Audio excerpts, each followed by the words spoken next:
It's not that I object to the old man in this episode using his godlike powers to resurrect his dead wife. It's just, I wish he'd been a little more imaginative. Why not also bring back his grandson from a few centuries ago? MacGyver. Good to see you, bud. Could have used you when those Hushnak were wiping us out. This is a review of the Star Trek The Next Generation episode, The Survivors. If you have not seen this episode and you don't want to listen to me doing my John Anderson impression for pretty much this entire review, just stop watching now. Also be warned. Spoilers beyond this point. Here we have another of those Star Trek episodes that challenges the audience with a provocative, philosophical question. What would you do if you found out the grumpy senior you just met had recently committed an act of total genocide?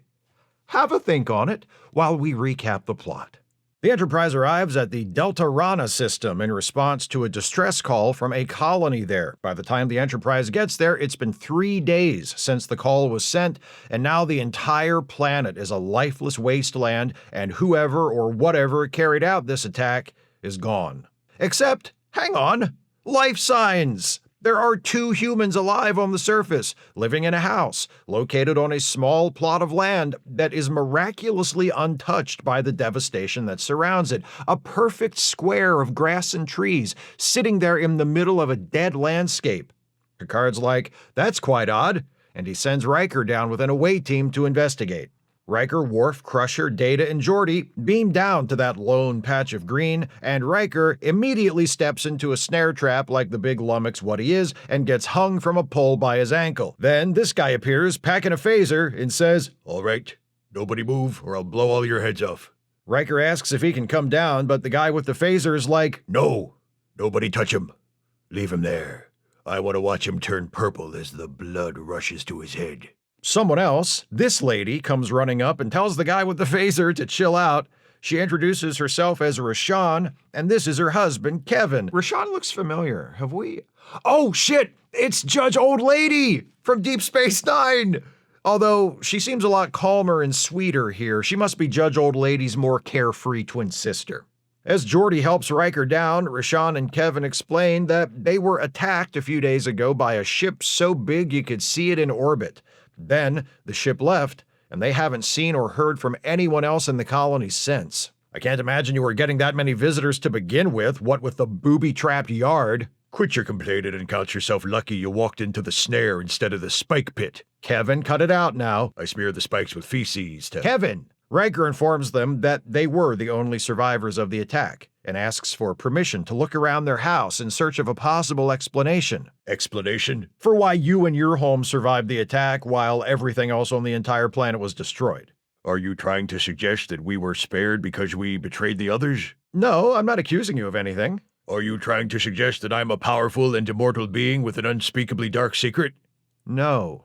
Okay then, come on in. As the away team has a look around the house, Worf approaches Kevin and says, I just want you to know I scanned your house when we first got here, so I know that phaser you were pointing at us doesn't work. It takes some great big old man balls to try and bluff 5 people with an unloaded gun, and I wish you were my grandpa. Data admires a music box, and as it begins to play, we cut to Counselor Troy's quarters on the Enterprise, where somehow she begins to hear the music in her head. Riker decides that there's nothing special about this house or these people, so the best thing to do is leave before whoever destroyed the colony comes back. Kevin and Rashawn, being stubborn old people, refuse to leave. Riker's like, you're the only people on this whole planet. You'll have no long-term food supplies, no source of clean water. The old man in the cave will tell us what's safe to eat. What? Sorry, got mixed up for a second. We'll be fine. Take a hike. So, the away team returns to the Enterprise without Kevin and Rashawn. Picard calls a staff meeting to discuss the situation, but Troy is distracted. That tune from the music box is still playing in her head. Eventually, she stands up and says, "Can I be excused? I'm not feeling well." Picard lets her go, and she rushes from the room while the others exchange looks like she must have the shits. Alone in her quarters, Troy continues to struggle with the music in her head. That quaint little tune is quite the earworm. Troy staggers through her room, hands pressed against her skull, whimpering, "Don't listen! Think about something else! Think of another song! Never gonna give you up! Never gonna let you... Hey!" Hey ya, in your head, zombie, nothing's working! Picard shows up to check on her, and she tells him about the music and how it started when she was thinking about Kevin and Rashawn. Picard's like, Kevin and Rashawn, eh? Troy says that she finds them elusive, hard to grasp using her empathic abilities. Picard's like, elusive, eh? Well, you just try and sleep. Get drunk and black out if you have to. If it helps, I've reprogrammed the replicator to make a dangerously high-proof scotch. Just ask it for Earl Grey tea. A big scary ship suddenly appears above the planet. It's like nothing they've ever seen before, and from its size and the armaments it carries, the crew assumes this is the ship responsible for destroying the colony. The big scary ship fires on the Enterprise, but does minimal damage. Then, the big scary ship flies off. Picard orders them to follow, but after a hard-run chase, they can't catch up.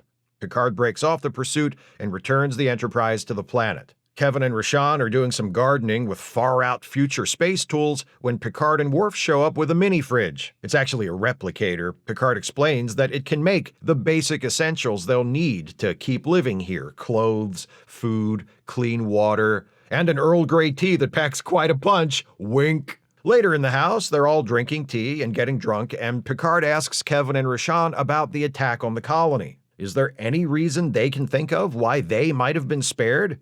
Anything that makes them different from the rest of the colonists? The only thing Kevin can think of is that he is a pacifist. While the others resisted the invaders, fought as best they could, Kevin chose not to fight. And though Rashawn wanted to fight, she chose to remain by her husband's side. Meanwhile, Troy is still suffering from that music box earworm. Crusher is at a loss what to do, so she shrugs and says, fuck it, let's put her in a coma, I guess. As soon as Picard and Worf return to the Enterprise, the big scary ship appears again. It attacks more aggressively this time, but still doesn't damage the Enterprise badly enough to seriously injure anyone. The Enterprise fires back with everything it's got, but the big scary ship is totally undamaged. Picard orders a retreat and leaves the big scary ship in orbit of the planet. He goes to Troy's quarters for an update from Dr. Crusher, who tells him that there's nothing else she can do. There's no way to tell where the music Troy is hearing is coming from. Picard suspects that the music is telepathic and is being sent to Troy to stop her from sensing the truth about Kevin and Rashawn. The Enterprise leaves the vicinity of the planet for about an hour, then comes back. The big scary ship is gone. Picard and Worf beam down to the planet again and find Kevin and Rashawn dancing to the song of the music box. Picard's like, do you like that song? Because I know somebody who hates it. Kevin tells Picard to get lost again, but Picard refuses. He tells them about the battles the Enterprise has fought with the big scary ship, and again asks them to leave the planet. Kevin says no. Tells Picard, Stop trying to intimidate me. I have my rights. Picard's like, well, I'm all broken up about your rights. What about the rights of your old lady? Kevin and Rashawn still insist they are staying put. So Picard says, I'm not going anywhere either. That big scary ship is still a threat to you. The Enterprise will remain here for as long as the two of you are alive. So you're saying if we died, you would leave? That's what I'm saying. For instance, if the big scary ship were to return and, say, obliterate this building with us still inside. Kevin, please, you're scaring me. Shut up, Rashawn. You're saying if that happened, and I'm not saying it will, you would go away? Yes. Picard and Worf return to the Enterprise, and just by sheer coincidence, the big scary ship reappears, turns its weapons on the planet, and destroys Kevin and Rashawn's house. Worf confirms the house is destroyed and there are no survivors. Picard orders Worf to fire a single torpedo at the big scary ship. He does, and the big scary ship explodes. I guess they forgot to put their shields up, huh? Number one, says Picard, the ship that attacked the colony has been destroyed, and Kevin and Rashawn, the only survivors of the colony, are dead. Is there any reason for us to hang around? Riker's like, nope. Picard says, good, let's hang around. Keep an eye on the planet and let me know if you notice anything. A little while later, Geordi's like, we noticed something. The house is back. Along with the trees and the grass, it just reappeared like nothing ever happened. Worf confirms that Kevin and Rashawn are there too, and very much alive.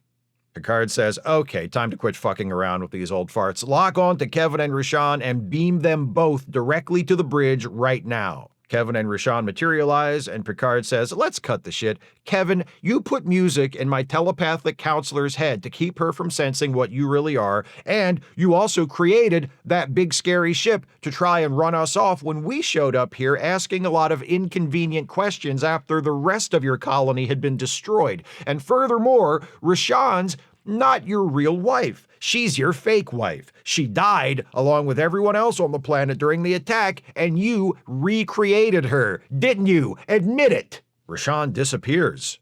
Kevin vanishes too, but sensors show him still on the Enterprise. He reappears in Troy's quarters and explains to Dr. Crusher that he's taken that earworm out of her head. He admits that he put the music in her mind because she was close to sensing his true nature. He regretfully confesses that Troy suffered because of his selfishness and promises it will never happen again. Picard shows up and demands a full explanation, so Kevin gives him one. I am one of an immortal race of beings called the Dowd. I've lived for many thousands of years, and until now no one has known my true identity. On Earth in the early 1960s, I was a commercial airline pilot whose plane flew back into time. Then in the 1980s, I was the grandfather of a resourceful young man with a Swiss Army knife and an incredible mullet. I was Abraham Lincoln a few times. The point is, eventually I met a woman, Rashawn, and we fell in love and got married and lived a long, happy life together. Then, a few days ago, a ship belonging to a malevolent race called the Hushnok arrived and destroyed the colony. I could have used my godlike powers to destroy the Hushnok, but I chose not to, because I have sworn a vow never to kill. Rashawn left to join the fight against the invaders, and she was killed along with everyone else. When I saw her dead body, I kinda lost it, and in a moment of grief and hatred, I destroyed the Hushnok. Not just the ones who attacked the colony, not just some Hushnok, all Hushnok everywhere. That is the terrible sin I've been trying to hide from you. Goddamn, dude, even Thanos would only have killed half of them. Picard's like, okay, so, I think we're gonna go.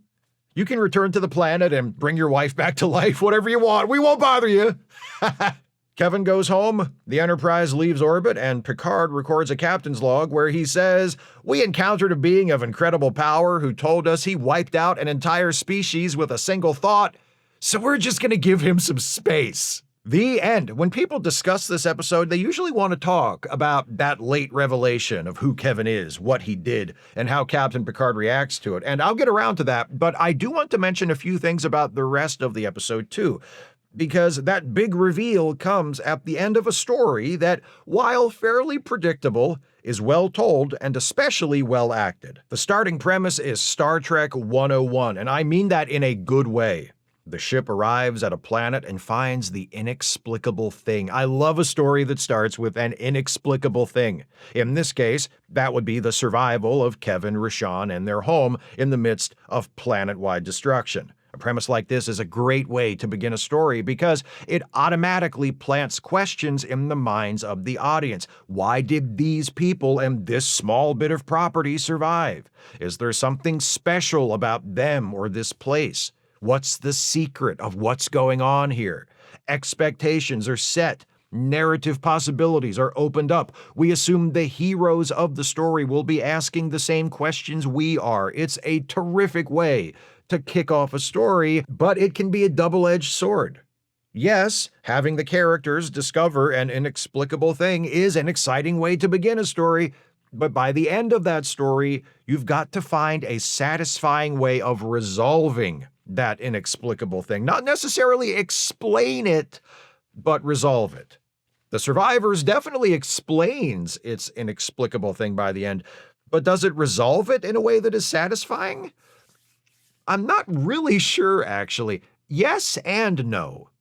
From the moment Data picks up the music box and we cut to Troy hearing the same music in her head, we have reason to suspect Kevin and Rashawn are not what they appear to be. The revelations that the big scary ship isn't real and that Kevin and Rashawn's house is still there after its apparent destruction are not surprises, But if you've been following along during the episode, trying to guess what's happening, those revelations can still be satisfying in an I thought so sort of way. The mystery at the heart of this episode has a solution that you can't necessarily guess, but that mystery unfolds in such a way that it is pretty easy to correctly anticipate what the next stage of it will reveal. The story is told with a lot of confidence, and I like watching Captain Picard figure out what's going on and follow his hunches. By the time the big scary ship reappears for the final time, Picard is clearly in the position of Sherlock Holmes when Holmes has basically solved the case, but he's just waiting for a few more details to fall into place to confirm his conclusions. The only real problem with the buildup to the big reveal is that it's all so obvious, so early, that either Kevin or Rashawn or both of them are not what they appear to be and know more about their odd circumstances than they're letting on, that it strains credibility to have Captain Picard apparently be the only person on the Enterprise who figures it out. I shouldn't say only real problem. There's another smaller problem I have with how Captain Picard goes about solving the mystery of Kevin and Rashawn's survival, even with how obvious it is that one or both of the survivors are somehow manipulating the appearances of the big scary ship and are responsible for Troy's incapacitation via earworm. The story still has Picard jumping to some unwarranted conclusions. For example, it makes sense that he would deduce a connection between Kevin and or Rashawn and the big scary ship, but how does he know that only one of them really survived? And how does he know that the true survivor is Kevin and that Rashawn is just a recreation? When Kevin and Rashawn are beamed aboard the Enterprise at the end, Picard lays it all out with great assurance. Only Kevin survived the attack on the colony, and Rashawn, though everything about her indicates she is human, is merely a fantasy of some kind. How does Picard know Kevin isn't the one who died, and Rashawn is recreating him, along with controlling the big scary ship and flooding Troy's mind with music? The episode even subtly directs us to believe Rashawn is the one behind everything. She's the more assertive one. She's always acting protectively of Kevin, and most importantly, it's her music box. She tells Data it's been in her family for generations. The crew of the Enterprise never learns enough to establish the direct connection between the music box and what happens to Troy, but we do. We see it immediately. It seems like the episode is trying to misdirect us, so that the reveal that it's actually Kevin who's been pulling the strings instead of Rashawn will be a surprise. But somehow, Picard assumes it's Kevin all along. I don't see how he gets there with such confidence, though, unless he's just guessing, and he happens to be right. But that's not very satisfying. Still, those problems don't significantly affect my enjoyment of the episode. It's not perfect. It's not an all-time classic, but it's an easy watch. John Anderson and Anne Haney make a great pair as Kevin and Rashawn, and as you can tell from my insufferable insistence on doing my poor approximation of his voice at every opportunity, I especially appreciate having John Anderson on my TV screen. He's a great character actor with a unique and immediately recognizable presence, and here, as Kevin, he does what he does best: playing a reserved, dignified man who is not happy with what's going on or with the people around him. Well, okay, technically, he's playing a reserved, dignified man who is not happy with what's going on or with the people around him, who is also one of history's greatest mass murderers. By his own account, when he wiped out the Husnak, he killed around 50 billion people. To put that in perspective, it's estimated that the total number of humans to have ever been born is about 117 billion. 50 is slightly less than 43% of 117, which means Kevin killed the equivalent of 43% of all the humans who have ever lived in an instant. And he feels really bad about it. Faced with this staggering admission, Picard just lets him go. He tells Kevin, "We are not qualified to judge you, and we have no law to fit your crime." Is he right? Presumably, genocide is against the law in the Federation. And being that he's depicted as a man of conscience, we could reasonably expect that Kevin would willingly accept the consequences of that law, despite his power. And, I mean, really, what does he have to lose? He's immortal and apparently unkillable, so even if they did sentence him to death, it wouldn't take. And if they sentenced him to life in prison, again, he's immortal.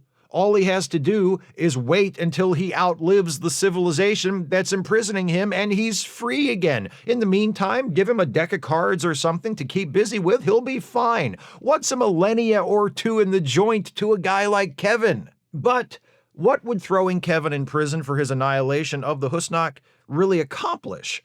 Would it stop Kevin from carrying out other genocides? Only if Kevin chose to cooperate. He can commit mass murder with a thought. You might as well allow him to remain free because he's either going to do it again or he's not, even if he agrees to be confined. There's not much anyone can do to stop him. Would it serve justice? I suppose it would in theory. Punishing someone who commits genocide is never a bad idea. It's a much better idea than just allowing them to keep doing genocide. But in Kevin's case, who would the Federation be serving justice for? The surviving Husnak? There aren't any. The principle upon which the law is based, that crimes like Kevin's are offensive and cannot be tolerated? Sure, and it's a noble and necessary principle, but what's the point of enforcing that principle when you have no power to do so, when the only assurance that the crime won't be repeated comes from the word of the person who carried out the crime the first time? I think Captain Picard is right. The scope of Kevin's crime is so immense, and his power is so far beyond anything Picard or any mortal institution could hope to control, that the only thing to do is what Picard says he intends to do to Kevin in his final captain's log. Leave him alone. His loneliness without Rashawn, the real Rashawn, and his guilt over his own actions will have to be punishment enough. As bad as the annihilation of the Husnak is, I think the worst thing Kevin did was to establish a standard that no real-life romantic partner could ever hope to live up to. When your significant other turns to you after watching this episode and says, "Would you wipe out an entire species as revenge for my death?" what the hell are you supposed to say? If you say no, they can come back with, "Oh, I guess you just don't love me as much as Kevin loved Rashawn." And if you say yes, then you have to live with knowledge of the darkness inside you. And there are things about oneself that one should never want to know. The best thing to do in that situation, as I see it, is to say yes to make your partner happy, but not actually mean it. In other words, do the thing that makes long-term intimate relationships possible in the first place. Lie. Good episode. Those are my thoughts on The Survivors. What do you think of this episode? Please share your thoughts with me in the comments. If you'd like to support this channel, and I sure wish you would if you can afford it, you can do so by becoming a patron at patreon.com/Steve Shives, becoming a channel member by clicking the join button, or by making a one-time gift by clicking the thanks button, or via PayPal or Venmo. Links are in the description. Please join me next time as this Gods and Monsters batch continues. We move on to Star Trek Deep Space Nine, a series where gods, or beings worshipped as gods, were recurring characters. The Bajorans call them the Prophets, and we'll take a look at one of the most important episodes to feature them, a show from DS9's 4th season titled A Session. That's next time. See you then. Thanks for watching, and take care, everybody.